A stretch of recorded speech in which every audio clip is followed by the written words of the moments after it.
대화를 나누다 보면 현대인들에게 있어서 종종 가장 많이 하는 그런 말씀 중에 하나가 바쁘다는 겁니다. 너무 바쁘다. 그래서 바쁘지 않은 사람이 없습니다. 예전에는 직장 생활하고 이러는 분들만 좀 많이 바빴던 것 같은데 이제는 그러지도 않습니다.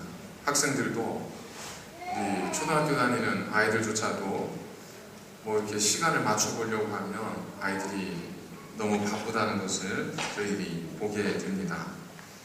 책상을 보십시오. 할 일들이 가득해 있습니다. 다이어리를 보십시오. 많은 일들이 우리를 기다리고 있습니다. 그래서 우리는 쉼 없이 끊임없이 무엇인가를 하며 삽니다. 일만 있는 것이 아닙니다. 우리들의 마음속에는 우리가 무엇인가를 하지 않으면 안 되는 불안함이 있습니다. 그래서 쉬고 싶긴 하지만 정작 쉼의 시간이 주어지면 쉬지를 못합니다. 왜냐하면 지금까지 우리는 무엇인가를 해야만 한다고 하는 일종의 강박 속에 살았기 때문에 이제는 뭔가 하지 않고 있으면 불안하고 두렵기 때문에 그렇습니다.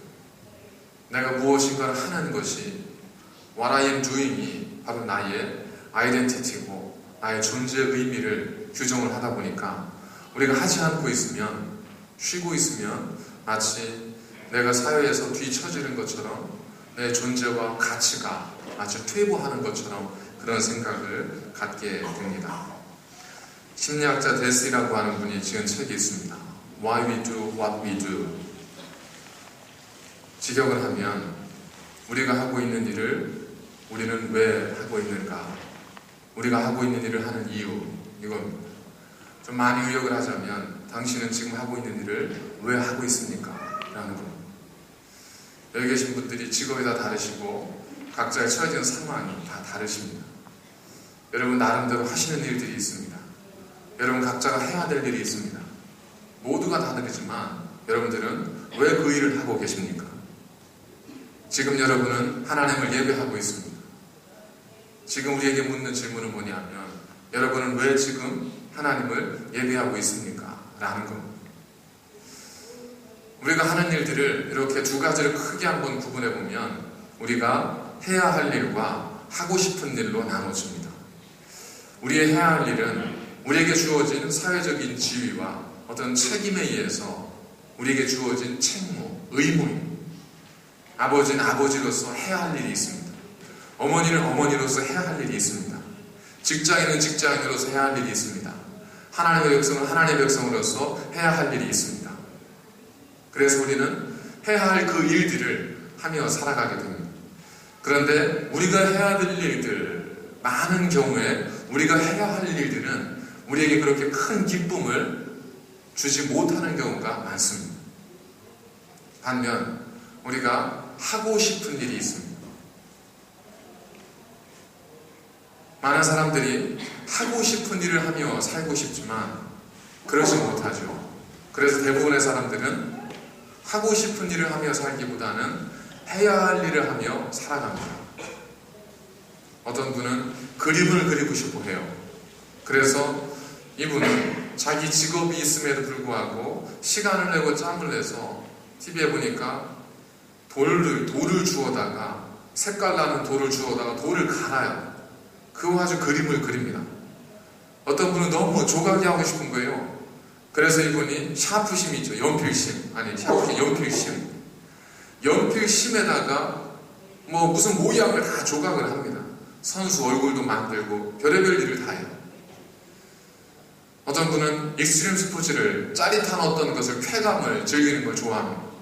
그래서 하늘에서 날다람쥐처럼 여기다 뭐 하나 옷 하나 입고 뛰어내리더라고요. 그래서 보니까 절벽 바위들 사이에 구멍 하나 이렇게 나 있어요. 저 창공에서 날아오면서 그 구멍을 통과해서 나가는 거예요. 자칫 잘못하면 그 자리에서 유명을 달리할 수 있는데 그러면도 그걸 하는 겁니다. 어떤 분은 뭐 100m, 200m 되는 엄청난 높이에서 줄 하나 몸에 달고 거기서 뛰어내려요. 번지점프 하는 거죠. 그분들에게는 공통적인 특징이 있습니다. 하고 싶은 일을 하는 분들은 대개 생활에 도움은 안 됩니다. 그런데 하고 싶은 일을 하는 사람들은 되게 기쁘고 즐거워합니다. 자, 그러면 우리가 행복하게 살기 위해서는 어떻게 해야 할까 하는 겁니다. 해야 할 일을 하며 살면 그래도 이 가정은 서가고 생계는 꾸려져 갑니다. 근데 삶에 행복이 없고 기쁨이 없습니다. 해야 할 일을 하며 살면 나는 좋은데 가족이 죽어나갑니다. 그것도 할 수 없습니다. 그러니까 우리는 항상 그런 거 잘하잖아요. 우리 한민족은 항상 이쪽에 치이고 저쪽에 치이니까 뭐라고 항상 저희들이 배웠냐면 너 어디 가든 앞에도 가지 말고 뒤에도 가지 말고 중간에만 있어라. 중간만 가면 돼. 이런 말들이 있잖아요. 그러니까 우리가 행복하게 살기 위해서는 해야 할 일과 하고 싶은 일이 그게 좀 맞으면 될 거 아니에요. 그죠? 예를 들면 어떤 분이 요리를 막 좋아합니다. 요리를 좋아하는 분이라면 아마 요리를 만들어서 고객들을 대접하는 그 일을 하게 될 경우에 요리에는 관심도 없는데 할 게 없으니까 식당 열어서 요리하시는 분들보다 얼마나 행복하고 얼마나 기쁘게 그 일을 하실 수 있겠습니까? 어떤 분은 차를 좋아합니다. 운전을 좋아합니다. 그러니까 이분은 운전과 관련된 일을 하시게 됩니다. 그러면 마지못해 그 일을 하는 분들보다 좋아하는 운전을 직업으로 삼아서 하게 되면 아무래도 더 기뻐하고 만족감이 있겠죠. 그래서 우리가 하고 싶은 것이 우리의 삶이 되고 우리의 생계까지 이어질 수 있어서 내가 해야 될 일까지 커버할 수 있으면 그것처럼 좋은 일이 없지 않겠습니까? 그런데 세상이 그렇게 호락호락하지 않다는 거예요. 내가 하고 싶은 일을 내 직업으로 삼아서 내가 해야 될 일까지 다 커버할 수 있는 사람들은 세상에 얼마나 되겠습니까? 대부분의 경우에는 하고 싶은 일은 있지만 지금 해야 할 책임과 의무를 다하기 위해서 하루하루를 살아가고 있다는 겁니다. 그 때문에 우리에게 있어서 언제나 항상 행복한 삶이란 무엇일까? 나는 과연 어떻게 살아야 하는가? 하는 것에 대한 끊임없는 갈등과 고민은 우리에게 늘 있기 마련입니다. 그렇다고 해서 방법이 없는 것도 아닙니다. 한번 이렇게 생각을 해보십시오. 학생들이 해야 할 일은 뭐죠? 누가 가르쳐주지 않아도 다 공부라는 건 알고 있습니다. 학생들이 하고 싶은 거죠. 노는 거, 게임하는 거, 데이트하는 거, 이런 것들이 학생들이 하고 싶어 하죠. 근데 우리가 학생의 개념을, 학생의 정의를 우리의 자녀들의 수준에서만 정하니까 그렇지, 좀 개념을 확장시켜보면 꼭 그렇지만 않습니다. 아마도 여기 계신 분들은 대부분 한국에 계실 때, 중고등학교 때 영어를 다 배우셨을 겁니다. 6년 동안 영어를 배우셨을 텐데, 그때는 영어 단어 하나 외우는 거, 영어 시간이 돌아오는 거, 그거에 대해 얼마나 스트레스 받고 얼마나 도망치고 싶었습니까? 이 과목이 제발 좀 없었으면 하는 생각도 하셨을 텐데, 그러셨던 분들이 지금은 온통 영어만 쓰는 나라에 와서 지금 살고 계십니다. 그러면서 마지못해 사는 것이 아니라 어떻게 하면 내가 여기서 더 행복하고 정말 잘 살 수 있을까 하면서 이제는 돈을 내가면서 영어를 배우고 기회안이 있으면 쫓아가서 영어를 인프루브 시키려고 하고 그러면 살지 않습니까? 콜롬비아에 카카오 농장을 하고 있는 한 농부가 있습니다. 이 농부가 56세가 되었을 때에 10명의 자녀들을 집으로 다 불러 모았습니다. 그래서 그 자녀들에게 이야기를 했습니다. 얘들아, 이제는 내가 예전부터 정말 하고 싶었던 그 일을 좀 하고 싶구나. 그랬더니 자녀들이 그게 뭡니까? 내가 공부를 좀 하고 싶다. 내가 예전부터 법을 좀 공부하고 싶었다. 그러니까 자녀들이 아버님이 그렇게 원하시면 하십시오. 그랬어요. 그래서 이분이 56세 때에 공부를 하기로 결정을 하고 카카오 농장을 처분을 해서 학비를 만들었어요. 그래서 그때부터 공부를 시작합니다. 그렇게 법을 공부를 하기 시작해서 2015년 그의 나이 70세가 되었을 때에 그가 로스쿨을 졸업을 하고 지금 변호사 자격증을 얻게 되었습니다. 여러분, 70세 된 변호사에게 누가 자기 일을 맡기겠어요? 하지만 그분은 지금 세상의 모든 것을 가진 것 같은 기쁨과 감격 속에 살고 있습니다. 저희들 한국에도 그런 경우 많지 않습니까? 70세 된 노 할머니가 검정고시를 치르고 대학에 들어가서 졸업하는 경우, 이러한 일들은 우리 주변에서도 얼마든 많습니다. 그렇게 대단한 일은 아니어도 한번 저희들이 잘 생각해보면 여러분 식탁 위에 건강보조식품 한두 개씩 없는 분 없으시잖아요. 그렇다고 해서 그걸 여러분들이 잘 드시는가? 그러진 않지 않습니다. 아파트에 사시는 분들은 여러분들의 건강을 위해서 말하지 않아도 먼저 업자들이 수영장 만들어 놓고 짐네지움 만들어 놓고 거기서 운동하고 건강 단련하라고 다 만들어 놨습니다. 그렇다고 해서 그곳에 가서 정기적으로 운동하면서 여러분 몸을 생각하고 건강을 유지하는 분들이 과연 얼마나 되겠습니까? 하지만 그런 분들만 있는 건 아닙니다. 어떤 분들은 식사 때 보니까 손바닥에 드실 약을 쏟는데 약이 뭐 한 10가지 정도가 되는 약이 있어요. 그걸 뭐 하시려고 하니까 이걸 다 먹어야 된대요. 그러니까 밥 드시고 나서 밥만큼 약을 드시는 거예요. 이걸 드시는 때가 있고 먼저 먹어야 될 약이 있고 나중 먹어야 될 약이 있고 하루에 한 번 먹어야 될 약이 있고 3번 먹어야 될 약이 있고 이런 복잡함 속에서도 이 약을 다 드세요. 한 끼도 거르지 않고 챙겨서 드세요. 우리는 헬스장 만들어놓고 수영장 만들어놔도 전혀 거기에 쳐다도 안 보는데 어떤 분들은 자기 돈 내서 없는 시간 쪼개서 뛰고 달리고 엄청나게 노력하고 운동하십니다. 왜 그럴까요? 왜 그렇게 하겠습니까? 이유는 하나입니다. 내가 그렇게 해야 할 필요, 내가 왜 그렇게 해야 되는지를 분명히 알게 되면 그때부터는 다른 건 문제가 되지 않는다는 거예요. 나이도 문제가 되지 않습니다. 돈도 문제가 되지 않습니다. 하지만 내가 왜 그것을 해야 되는지를 알지 못할 때에는 모든 것이 우리에게는 걸림돌이 되고 장애가 될 수 있습니다. 심리학자들은 우리가 어떤 행동을 할 때에 우리가 그 행동을 하게 되는 그 근본적인 힘, 그 동기를 두 가지로 구분을 합니다. 외적 동기와 내적 동기입니다. 외적 동기는 뭐냐면 내가 어떤 일을 하면서 얻게 되는 보상 혹은 처벌, 그것 때문에 우리가 그 행동을 하게 된다면 그건 외적 동기를 가지고 행동을 하는 거라는 거예요.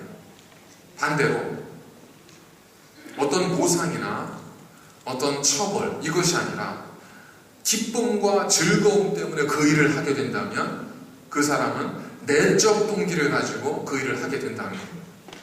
예를 들어서 학생들이 공부를 하는데 왜 공부를 하니? 물어봤습니다. 공부를 해야 좋은 대학을 가고 좋은 직장에 취직하고 그래야 돈을 벌고 가족을 먹여 살리죠. 자, 이 학생은 그 동기가, 자기 공부하는 동기가 어디에 있는 거예요? 외부에 있는 겁니다. 이런 학생들은 어떻게 될까요? 공부하는 게 쉽지 않습니다. 아랍에미레이트, 저희가 다른 나라입니다. 거기는 오일머니로 사는 나라잖아요. 그 나라에서 하도 학생들이 워낙 그 기름이 많이 나니까 이제 국가가 굉장히 부유하지 않습니까? 그러다 보니까 학생들이 공부를 안 해요. 안 해도 먹고 살 수 있으니까. 그래서 나라에서 어떤 정책을 세웠냐면 대학생들에게 학점대로 용돈을 지급하기로 했습니다. 하이 디스팅션을 받으면 예를 들면 1000불, 디스팅션을 받으면 800불, 크레딧을 받으면 500불, 파스를 받으면 300불. 이렇게 딱 기준을 만들어 놨어요. 학생들이 공부할까요, 안 할까요? 예, 뭐 그래도 하는 학생들도 있고 안 하는 학생들도 있겠죠. 그래도 하지 않겠어요? 그 정도 되면? 자, 해요. 근데 언제까지만 해요? 그거 나올 때까지. 나라에서 야, 이제는 힘들겠다. 너희들이 이제 공부하는 방법도 알고 왜 해야 되는지 알았으니까 너희들 이제는 열심히 너희 자신을 해봐라. 그럼 할까요? 다시 돌아가면 왜 그럴까요? 그들의 행동의 동기가 어디에서 왔기 때문에, 외부에서 왔기 때문에 그렇습니다. 그러니까 외부에서 내 행동과 외부의 동기에 어떤 연결고리가 끊어져 버리면 이 사람은 행동으로 연결되지 않는 겁니다. 그렇기 때문에 외적 동기만 가지고 하는 사람들은 지속하기가 힘들 뿐더러 삶의 기쁨이나 행복이 그만큼 결여될 수 있습니다. 아휴, 내가 정말 나 낳았으니까 내가 키운다. 이런 생각 가지고 키우면 그 삶이 얼마나 힘들겠습니까? 아휴, 좀 왜 이렇게 많이 먹어? 이런 생각이 들면 얼마나 삶이 힘들겠습니까? 동기가 외적 동기가 되어져 버리면 우리의 모든 하루하루의 삶은 고달프고 힘들어질 수밖에 없습니다. 반면 내적 동기에서 되어지는 일들이 있습니다. 뭔가 보상을 바라고 처벌을 피하기 위해서 하는 행동이 아니라 내 안에서 기쁘고 즐거워서 되어지는 행동입니다. 무슨 일이 되든 마찬가지라고 생각을 합니다. 학생들이 이제 가끔 보면 크리스마스가 다가오고 뭘 준비도 해야 되고 뭐 또 해야 되잖아요. 교회에서 이런 봉사도 해야 되고 저런 일들도 해야 돼요. 특별히 이제 학생들이는 그런 일들을 청년들이 많이 하지 않습니까? 때로는 밤을 새워야 되기도 하고 며칠 나와서 일하기도 해야 되고 애들이 얼마나 시간도 없는데 힘들고 얼마나 좀 불편하겠습니까? 근데 유독 그 중에서도 빛이 반짝반짝 나면서 오히려 앞장서서 그 일을 하겠다고 하는 애들이 있어요. 누굴까요? 예, 첫 번째는 거기에 대한 어떤 은혜와 기쁨이 있는 아이들이겠죠. 근데 그런 애들은 얼마나 되겠습니까? 대부분은 그러지 않습니다. 누가 나서서 하고 아니요 더 할 거 없냐고 하고 이렇게 할까? 뭔가 좀 노리는 아이들이 그렇습니다. 좀 많은 시간을 통해서 뭔가를 만들고 싶어하는 우리 남자아이들, 여자아이들, 서로 좀 약간 희미한 눈빛이 튀는 애들, 그런 애들한테 일 하나 맡겨줘 보십시오. 걔들 밤새 합니다. 이튿날 밤새고 나서도 더 할 거 없냐고 이야기하는 애들은 걔들이에요. 왜 그럴까요? 물론 그것 때문에 보상이라고 생각하긴 하겠지만 뭔가를 제가 해야 되는 이유가 내 안에서 솟아나는, 내 안에서 기쁨이 있고 내 안에서 해야 될 이유가 발견되어지는 거예요. 이게 바로 뭐냐면 동기부여입니다. 세상의 모든, 우리 지구상에 존재하는 모든 것들은 밑으로 떨어지려고 하는 중력의 영향을 받습니다. 그런데 로켓이 끌어당기는 중력을 딛고 하늘로 올라갈 수 있는 이유는 뭐겠습니까? 로켓 내부에 장착되어진 엔진, 이 추진력이 있기 때문에 그렇습니다. 이 추진력에 불을 딱 붙이니까 이 로켓이 중력을 딛고 오히려 하늘로 치솟아서 대기권을 뚫고 우주로까지 날아가게 됩니다. 우리 안에 내부적 동기, 어떤 분명한 동기부여가 우리 속에 있게 되면 우리는 무엇이든 기쁘고 즐겁고 감격스럽게 그 일을 할 수 있습니다. 하지만 우리가 무슨 일을 해야 되는 동기가 외부에서 오는 것이라면 그 일은 힘겹고 지치고 피곤한 일이 될 수밖에 없습니다. 가장 쉬운 예로 지금 이 시간 우리가 함께 예배를 드리지 않습니다. 내가 오늘 주일 하나님 앞에 나와서 예배를 드려야 되는 이유가 내 안에서 발견되어지지 않은 분들, 내가 직분이 있기 때문에, 그래도 내가 나가줘야 되기 때문에, 내가 어떤 일을 맡았기 때문에, 우리의 예배의 동기가 외부에 있는 분들은 얼마나 이 시간이 힘들겠습니까? 얼마나 앉아있는 것, 찾아오는 것이 괴롭겠습니까? 얼마나 끝나면 바로 가고 싶겠습니까? 그래서 가끔은 그런 생각이 들 때가 있습니다.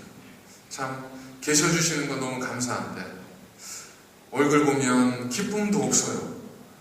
뭐 바라는 것도 없는 것 같아요. 그리고 뭔가 이렇게 멍하신 것 같아요. 그러면 마음속으로 두 가지 마음이 듭니다. 그래도 자리를 채워주셔서 좀 감사하다 하는 마음. 두 번째는 참 안 되셨다. 어떻게 도와드릴 수 있을까? 예배를 줄일까? 예배를 없애야 되나? 시간을 확 줄여버릴까? 1시간에 30분으로? 이런 생각이 들 때가 있습니다. 얼마나 힘들겠습니까? 얼마나 곤욕이겠습니까? 근데 중요한 건 뭐냐면 적당히 하고 끝나면 되는데 아마도 그 일을 평생 해야 될 것 같다는 거, 그게 이제 큰 문제라는 거죠. 평생 저 마음으로 만약에 평생을 산다면 얼마나 그분에게 인생의 삶이 고역이 될까? 결국 우리는 어떤 식으로든 우리가 해야 할 일, 단순히 책임과 의무로서 할 것이 아니라 내가 왜 그 일을 해야 되는지에 대한 분명한 동기를 우리 내부에서, 우리 내면에서 발견할 수 있어야 한다는 겁니다. 그러면 모든 일은 기쁘고 즐겁습니다. 건강보조식품 아무리 좋은 거 드려도 안 드시던 분이 이제 몸이 다 죽게 됐어요. 그럼 어떻게 되죠? 뭐 이산저산 뛰어다니면서 약이란 약초는 다 뜯어 드시지 않습니까? 여러분들도 한번 경험하셨겠지만 예전에는 뭐 집에 약이 있든 뭐가 있든 신경도 안 쓰셨잖아요. 근데 시간이 지나면서 계속 누가 약 드신다고 하면 괜히 드시고 싶고, 누가 뭐 드신다고 하면 괜히 한번 먹어보고 싶고, 그런 마음이 드신 이유가 뭐겠어요? 예, 이제 내 안에서 내적 동기가 발생되어지는 거예요. 아, 나도 건강을 좀 생각해야 될 텐데 하는 생각이 드니까 이제 관심이 가지는 거고, 그런 것들이 오히려 기뻐지는 거예요. 즐거워지는 거예요. 마찬가지로 하나님을 예배하고 하나님을 섬기는 것에 대한 내적 동기가 발생되어지면 그 일은 기쁘고 즐거울 수 있습니다. 그것이 결국 관건이에요. 오늘 말씀에는 예수님께서 제자에게 말씀하셨던 제자도, 우리가 잘 알고 있는 제자도에 대한 말씀 23절에 기록되어져 있습니다. 예수께서 이르시되 아무든지 나를 따르려거든 자기를 부인하고 날마다 자기 십자가를 지고 나를 따라야 할 것이다. 이것이 주님의 말씀입니다. 이것이 주님의 제자들에게 주신 주의 말씀이고, 우리는 이 말씀을 모르지 않습니다. 그리고 모든 그리스도인들은 이 말씀을 받아들입니다. 그래, 내가 그렇게 살지는 못한다 할지라도 그렇게 해야 돼 하는 생각들은 가지고 있어요. 그렇게 사시는 겁니다. 자, 이건 아까 말씀드렸던 하고 싶은 일과 해야 할 일, 외적 동기와 내적 동기를 구분해보면 지금 우리가 어떤 일을 하고 있는지 드러나게 되는 겁니다. 내가 내 십자가를 나를 부인하고 십자가를 지고 주님을 따라야 되는 이유가 내가 그리스도인이 되었기 때문에, 그래도 이 정도 됐으면 해야 되기 때문에 외부에서 그 이유를 자꾸 찾으면 우리는 외적 동기를 가지고 살아가는 사람입니다. 해야 하는 일이기 때문에 하면 우리는 해야 하기 때문에 해야만 하는 일을 하고 살아가는 기쁨 없는 삶이 될 수 있습니다. 반면 그것이 내가 하고 싶은 일이 될 수 있습니다. 나를 구원하신 주님, 내가 주님 위해서 이건 못하겠습니까? 초대기의 폴리카비 황제가 그에 대해서 물었지 않습니까? 너 한 번만 예수를 부인하면 내가 널 살려주마. 황제여, 주께서는 내 80년 동안 나를 한 번도 배신한 적이 없는데 어찌 내가 지금 주를 배신할 수 있겠습니까? 나는 그럴 수 없습니다. 그러면서 화형 속에서 오히려 하나님을 찬양하면서 목숨을 내어보았던 폴리카비. 여러분, 시켜서 되겠습니까? 해야 하는 일이기 때문에 하라고 한다면 할 수 있겠습니까? 절대로 그렇게 못합니다. 오늘 본문의 말씀을 보면 중요한 일이잖아요. 우리는 자녀들에게 중요한 일이면 어떤